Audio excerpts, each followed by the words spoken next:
Para po sa mga nagre-request ng tutorial nito, gamit lang ang phone mo at CapCut. Tara at sundan nyo lang po ang video na to. Una ay gumawa muna ng ganitong video, hatching, tingin-tingin sa gilid. Pagkatapos ay tumulon mula sa gitna, tingin-tingin, tapos alis. Tapos ganoon lang ulit sa iba't ibang clones. Talon mula sa gitna, tingin-tingin, tapos alis. Yan, ganoon lang. Bali 5 clones pala yung ginawa ko sa tutorial. I-open ang CapCut app. I-tap ang new project. I-add na natin yung video na ginawa natin kanina. Tapos ratio, dapat 9:16, tapos check. Sunod ay pipiliin naman natin ang gusto nating simula ng video. So, depende sa inyo kung ano yung gusto nyong start. Kapag napili nyo na, itap nyo lang ang video, itap ang split, tap ang video sa unahan, tapos delete. Sunod ay hanapin naman natin ang ending ng video. Kapag nahanap nyo na yung ending ng video, itap ang video, split, tapos hanapin naman natin yung next clip. Yan sa part na tatalon na yung clone. Ito yung magiging first clone natin. So, kung natapat na split, tapos i-delete natin yung unahan. Tapos hanapin naman natin ngayon yung ending ng second clip. Kapag nahanap nyo na, tap lang ang video, split. Tapos ay hanapin naman natin ang start ng third clip. So, pag natapat nyo na yung guhit, tap lang ang video. Need na kasi nakatap na. So, i-split lang natin. Tap ang video, tapos delete. Tapos hanapin naman natin ngayon yung ending ng third clip. So, ganun lang din gagawin natin sa mga susunod na clip. Bali, pinast forward ko na lang yung mga susunod since pare-pareho lang naman yung gagawin natin sa mga susunod na clip. Bali, may total tayo na 6 na clip kapag katapos nito. So, ito na yung last ending ng last clip.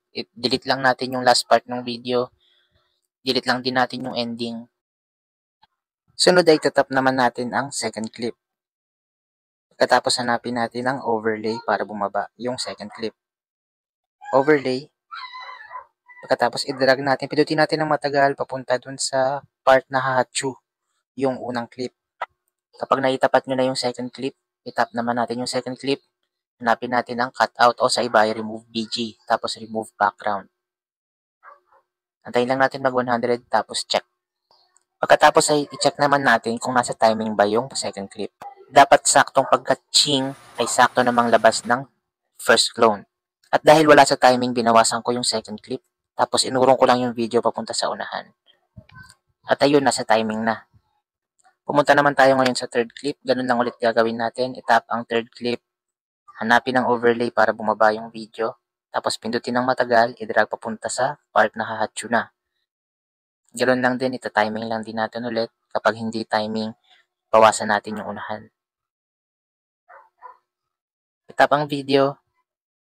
Binawasan natin. Dapat sakto yung start niya, dapat patalsik agad. Tapos hanapin naman natin yung cutout o remove BG, tapos remove background. Antayin mag 100, tapos check. Pagkatapos ay i-check natin kung nasa timing ba. So, kada clone i-check agad natin pagkatapos. At dahil paulit-ulit lang naman yung gagawin natin kada clip, fast forward ko na. At andito na tayo ngayon sa last clip. Itap ang video, overlay. Tapat lang natin sa part na hachu. Kung mapapansin nyo ay wala sa unahan yung last part ng clip. Dapat nasa unahan siya. So, ang gagawin natin, itap natin yung last clip, itap ang layer, tapos iselect natin yung 6, yung pinakamataas para mapunta siya sa unahan. Pagkatapos ay hanapin ng cutout o remove BG, tapos remove background, antayin mag 100, tapos check. Pagkatapos ay check na natin kung nasa timing ba. Ayan, nasa timing na.